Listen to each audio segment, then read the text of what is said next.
حضور کیا انسان خیال پر کنٹرول کر سکتا ہے؟ خیال پر کنٹرول صرف محبت کرنے والا کر سکتا ہے۔ جب خیال ایک خیال میں گم ہو جائے تو پھر دوسرے خیال کی گنجائش ہی نہیں رہتی۔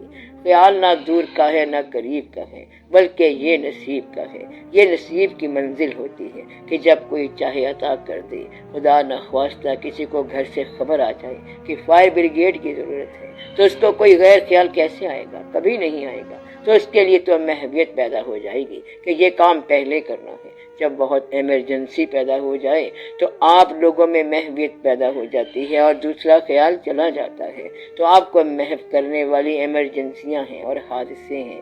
وہ وقت جب کہ آپ کو محو کرنے والی محبت پیدا ہو جائے تو پھر ہر شے کے اندر محبت ہو جائے گی۔ تو کثرت خیال سے بچنے کا طریقہ واحد خیال ہے، اور وحدت خیال سوائے محبوب کی اور کوئی نہیں دے سکتا کہ ہمہ حال اسی کا خیال ہو، تنہائی میں اس کا خیال ہو اور محفل میں اس کا خیال ہو۔ یکسوئی کی بات پنہارن سے سیکھ، سب سکھیوں سے بات کرے پر دھیان گگر کے بیچ۔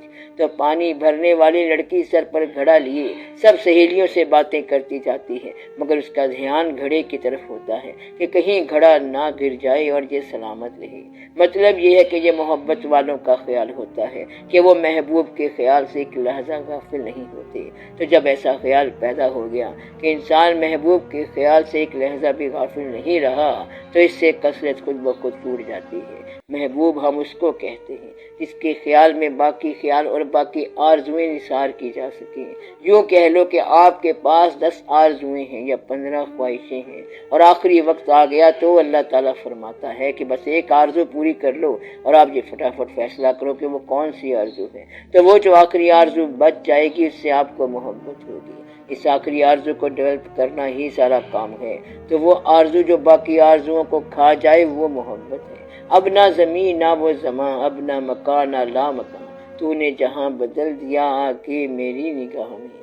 تو محبت میں نگاہ میں ایسی چیز آئی کہ زمین بھی بدل گئی، آسمان بھی بدل گیا، بلکہ دونوں جہاں ہی بدل گئے۔ مطلب یہ ہے کہ آپ کی نگاہ کو محبوب کی ہر شے بدل گئی۔ تو محبت ایسی چیز ہوتی ہے جو محبوبیت پیدا کرتی ہے۔ وہ اس طرح ہے کہ انسان ہمہ حال اسی حال میں گم ہو جاتا ہے۔ کس کے خیال میں؟ محبوب کے خیال میں۔ اب نہ کہیں نگاہ ہے، اب نہ کوئی نگاہ میں، محو کھڑا ہوا ہوں میں حسن کے جلوہ گاہ میں۔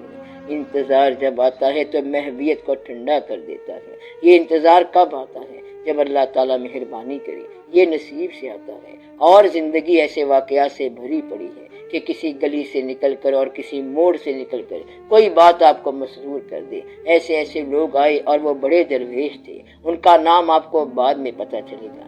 ایک دفعہ ایک درویش ایک بازار سے گزرے تو وہاں پر ٹک ٹکا ٹک کی آواز سے ایک مشین چل رہی تھی۔ تو درویش کی ایسی حالت ہو گئی کہ اللہ کا ذکر کرتے کرتے ان پر حال طاری ہو گیا۔ تو مطلب یہ ہے کہ اس کے اندر اللہ ہی اللہ ہو گئی۔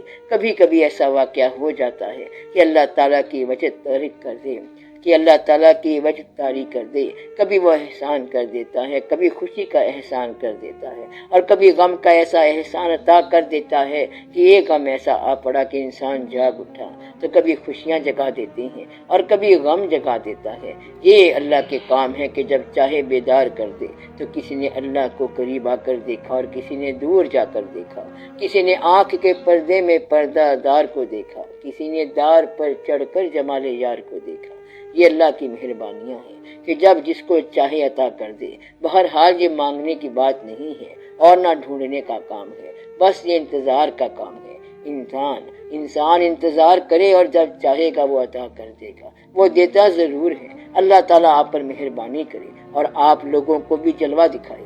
جلوہ محبوب کے چہرے میں ہوگا اور جلوہ اللہ کا ہوگا، اور یہ برائے اللہ ہوگا اور برائے اللہ ہوگا۔ اللہ تعالیٰ مہربانی کرے، یہ عطا ضرور ہو جاتی ہے۔